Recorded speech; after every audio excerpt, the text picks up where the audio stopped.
లో ఒక మందిరం ఎలా ఉందంటే అక్కడ మాతాదేవికి సంవత్సరంలో 3 సార్లు ఋతుస్రావం జరుగుతుంది. ఆ సందర్భంలో దగ్గరలో ప్రవహిస్తున్న నది రక్తంతో ఎర్రగా మారిపోతుంది. అది ఎలాంటి మందిరం అంటే దేవీమాత యొక్క విగ్రహానికి బదులుగా అక్కడ యోనిని పూజిస్తారు. అక్కడి దివ్యమైన శక్తి ఎంత శక్తివంతంగా ఉంటుందంటే 3 రోజుల వరకు మందిరం యొక్క తలుపులు మూసి ఉంచుతారు. ఈ మందిరం యొక్క ప్రాచీన గోడలపై ఒక రహస్యం ఉంటుంది. ఇంతకీ ఆ తల్లి ఆ రాజకుటుంబాన్ని ఎందుకు శపించింది మరియు తనకిష్టమైన పూజారిని రాయిలా ఎందుకు మార్చేసింది? ఇంతకప్పుడు ఏం జరిగింది? దీని వెనకలున్న రహస్యమేమిటి? నిజానికి ఇదొక దివ్యమైన ఘటన లేక ఇంకేమైనా ఉందా? నమస్కారం మిత్రులారా, ఈరోజు మనం భారత్లోని అత్యంత రహస్యాత్మకమైన కామాఖ్యాదేవి మందిరం గురించి తెలుసుకుందాం. అది మీ మనస్సులోకి వెళ్తుంది. దాంతో మీకు వాస్తవం ఏంటో తెలిసిపోతుంది. అస్సాం యొక్క పర్వతాల్లో మేఘాల మధ్య ఉన్న ప్రపంచంలో అత్యంత రహస్యకరమైన పవిత్రమైన మందిరము కామాఖ్య మందిరము. ఇది సాధారణమైన మందిరము కాదు, ఇదొక శక్తిపీఠము. ఇది దైవిక స్త్రీ శక్తి. ఇది సృష్టికి శక్తిని కలిగిస్తుంది. ఇక్కడ దేవి కామాఖ్యని యోని రూపంలో పూజిస్తారు. కానీ ప్రతి సంవత్సరం నిజంగా ఏదో ఒక అద్భుతం జరుగుతుంది. మందిరం యొక్క తలుపులు మూసేస్తారు. ఎవరికి కూడా లోపలికి అనుమతించరు. అక్కడ 3 రోజుల వరకు దేవి విశ్రాంతిలో ఉంటుందని చెప్తుంటారు. కానీ ఎందుకు ఈ మందిరంలో అలాంటి రహస్యమేముంది? ఈ రహస్యాన్ని అర్థం చేసుకోవాలంటే మనం కాలంలో వెనక్కి వెళ్ళాలి. ఇది ఎలాంటి కథ అంటే బ్రహ్మాండమంత పురాతనమైన కథ. కామాఖ్య మందిరంలోని కింవదంతి హిందూ పురాణంలో జరిగిన రహస్యాత్మకమైన సంఘటనలో ఒకటి. దేవి సతి యొక్క బలిదానము. ప్రాచీన గ్రంథాలు కాళికా పురాణం ప్రకారం శివుడి యొక్క వివాహము మాతా సతీతో జరిగింది. కానీ దేవి సతి యొక్క తండ్రి రాజా దక్ష్, ఆయనని హిమాలయాలకి రాజు అని కూడా అంటారు. ఆయనకి శివుడంటే ఇష్టముండేది కాదు. ఆయన శివుడిని ఎప్పుడూ అవమానించేవాడు. ఒకసారి దక్షరాజు ఒక యాగాన్ని నిర్వహించాడు. ఆ యాగానికి దేవుళ్ళి దేవతలందరినీ ఆహ్వానించాడు. కానీ తన కూతురు సతీని మరియు అల్లుడు శివుణ్ణి ఆహ్వానించలేదు. ఈ అవమానాన్ని తట్టుకోలేక దేవి సతి ఆ యజ్ఞ కార్యక్రమానికి వెళ్ళింది. తర్వాత ఆమె యజ్ఞంలో ఆహుతైపోయింది. దీంతో కోపోద్రిక్తుడైన శివుడు కాలుతున్న ఆమె శరీరాన్ని స్వర్గానికి తీసుకెళ్లాడు మరియు శివతాండవం చేశాడు. దాంతో మొత్తం సృష్టిలో సమస్యలొచ్చాయి.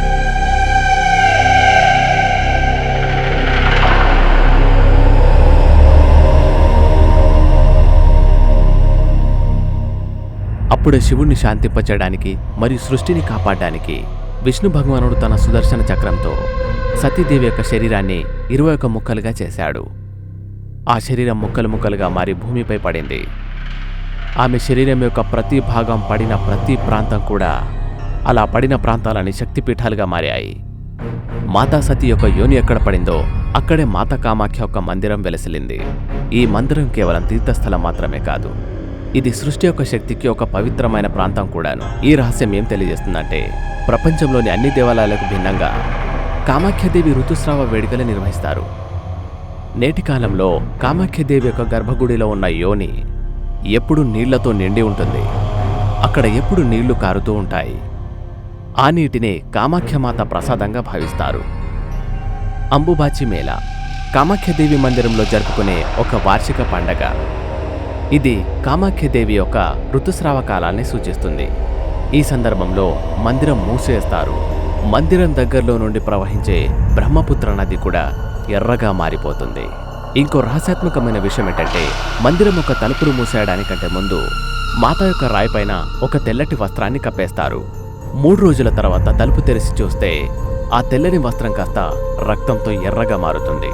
చివరికి ఆ వస్త్రాన్ని ప్రసాదంగా భక్తులందరికీ పంచేస్తారు. ఇది చాలా ఏళ్ల క్రితం మాట. గౌహతి అని పిలిచే ఈ నగరాన్ని కామ్రూప్ కామాఖ్య అని పిలిచేవారు. ఇది కామదేవుని కథకు సంబంధించింది. ఈయన కోరికల దేవుడు. దేవి సతి యొక్క మృత్యువు సంభవించాక శివుడు ధ్యానంలో ఉన్నాడు. అప్పుడే బ్రహ్మాండమంతా అతలకుతలమైపోయింది. ఈ పరిస్థితిని చక్కదిద్దడానికి శివుడి యొక్క తపస్సును భంగం చేయడానికి దేవతలు కామదేవుణ్ణి పంపారు. కామదేవుడి యొక్క ప్రేమ బాణము శివుడి వద్దకు చేరుకోవడానికంటే ముందే కోపంతో శివుడు 3వ కన్ను తెరిచాడు. దాంతో కామదేవుడు కాలిబూడిదైపోయాడు. దీంతో బాధపడిపోయిన కామదేవుడి భార్య రతీదేవి అతనికి మళ్లీ ప్రాణం పోయమని శివుడితో విజ్ఞప్తి చేసింది. ఆమె దుఃఖాన్ని చూసి చలించిపోయిన శివుడు కామదేవుడిలో తిరిగి ప్రాణాలైతే పోశాడు. కానీ అతని యొక్క దివ్యత్వంతో కూడిన అందం తిరిగి రాలేకపోయింది. తనకి అవమానంగా అసహ్యంగా అనిపించిన కామదేవుడు తిరిగి తన స్వరూపాన్ని మళ్ళీ ఎలా పొందాలని శివుడితో అడిగాడు. అప్పుడు శివుడిలా అన్నాడు, సర్వోన్నత దేవత కామాఖ్య దగ్గరికి వెళ్ళండి. కేవలం ఆమె మాత్రమే పూర్వమున్నట్టుగా మీకు మునుపటి లాంటి అందాన్ని ప్రసాదించగలదు. కామదేవుడు కామాఖ్యని దర్శించుకోవడానికి వెళ్లి కఠోర తపస్సు చేశాడు. కొన్ని సంవత్సరాల వరకు తపస్సు చేస్తే కామాఖ్యదేవి ప్రత్యక్షమైంది మరియు అతన్ని ఆశీర్వదించింది. ఆ తర్వాత కామదేవుడికి అతని మునుపటి రూపం వచ్చింది. ఆ రోజు నుంచి అతనికి ఈ భూమిపై ఏదైతే రూపం ఉండేనో దాన్ని కామరూప కామాఖ్య అని పిలిచారు. నేటికి కూడా ప్రేమ కోసం, సంతానం కోసం మరియు తృప్తి కోసం ఆశీర్వాదాలు పొందటానికి భక్తులు కామాఖ్యకి వస్తారు.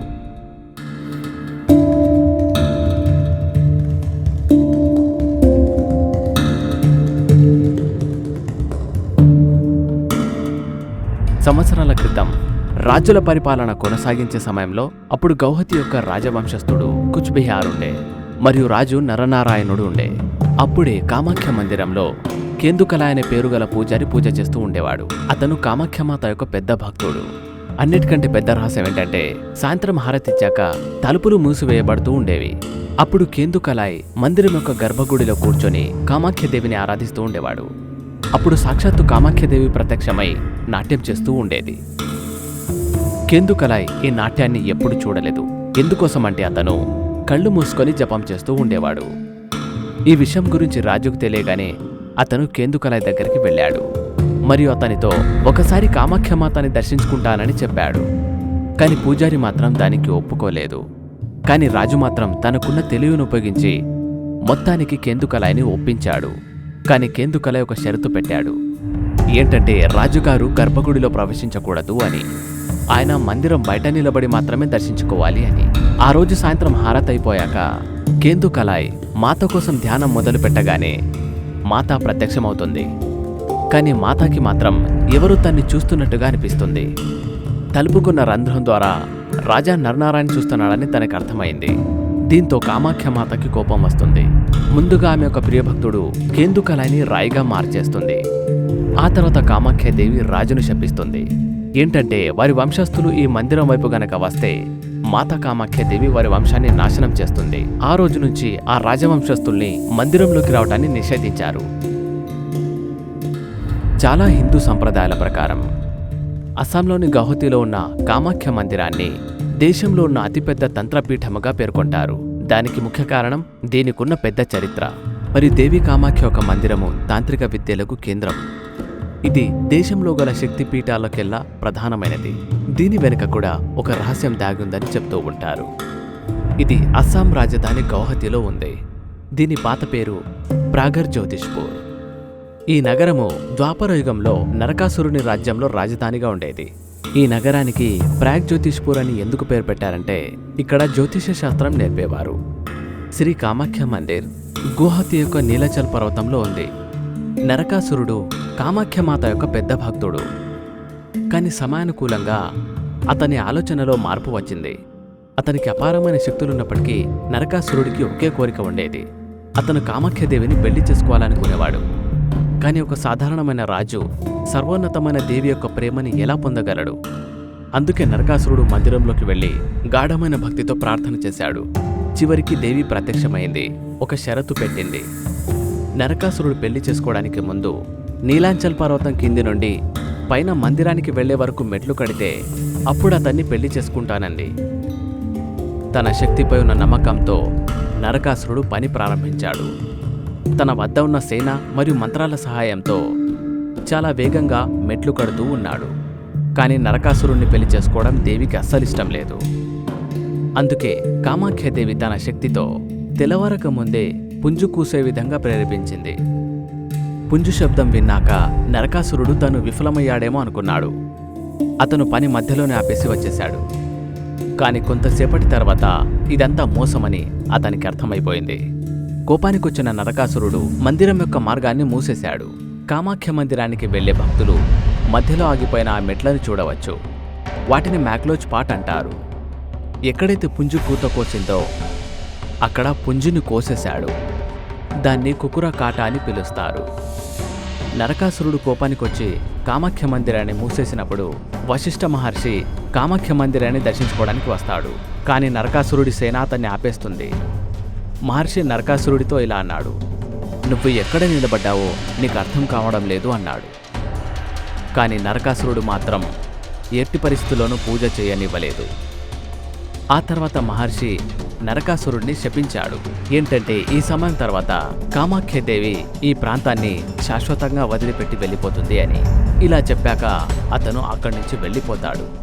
నరకాసురుడిని వధించాక కామాఖ్యమాతని మళ్లీ పిలిచే సమయం వచ్చేసింది. ఈ పనిని వశిష్ఠ మహర్షికి అప్పగించారు. అప్పుడు వశిష్ఠ మహర్షి ఏం చెప్పాడంటే, ఈ శాపం కారణంగా అమ్మాయి పీఠాన్ని వదిలిపెట్టాల్సి వచ్చింది అని.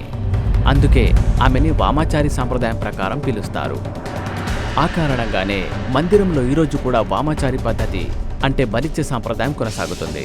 అందుకే ఇప్పటికీ కూడా ఈ ప్రాంతం తంత్ర విద్యలకు కేంద్రంగా ప్రసిద్ధిగాంచింది. నేటికి కూడా ప్రపంచవ్యాప్తంగా భక్తులు కామాఖ్య మందిరికి వస్తారు.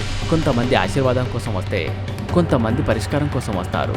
కామాఖ్య మందిర్ పూజతో పాటు ఎంతో విలువైంది కూడాను. ఇది మానవ నాగరికత కంటే ఎంతో ప్రాచీనమైనది. ఇది ఎలాంటి ప్రదేశం అంటే ఇక్కడ సాంప్రదాయము, విజ్ఞానము మరియు అతీంద్రియ శక్తులు కనిపిస్తాయి. ఇది ఎలాంటి మందిరం అంటే ఇక్కడున్న దేవికి ఋతుస్రావం జరుగుతుంది మరియు మందిరానికి దగ్గరున్న బ్రహ్మపుత్ర నది యొక్క నీరు ఎర్రగా మారిపోతాయి. అయితే మీరు కామాఖ్యమాత యొక్క దివ్యశక్తుల్ని నమ్ముతారా? లేదా వీటి యొక్క ప్రాచీన గోడల లోపల ఇంకేదైనా రహస్యం దాగుందని మీకు అనిపిస్తుందా? అది కామెంట్ సెక్షన్లో తెలియజేయండి. ఒకవేళ ఈ రహస్యాలు గనక మీకు నచ్చితే లైక్ చేయండి, షేర్ చేయండి మరియు మా ఛానల్ని సబ్స్క్రైబ్ చేసుకోవడం మర్చిపోకండి.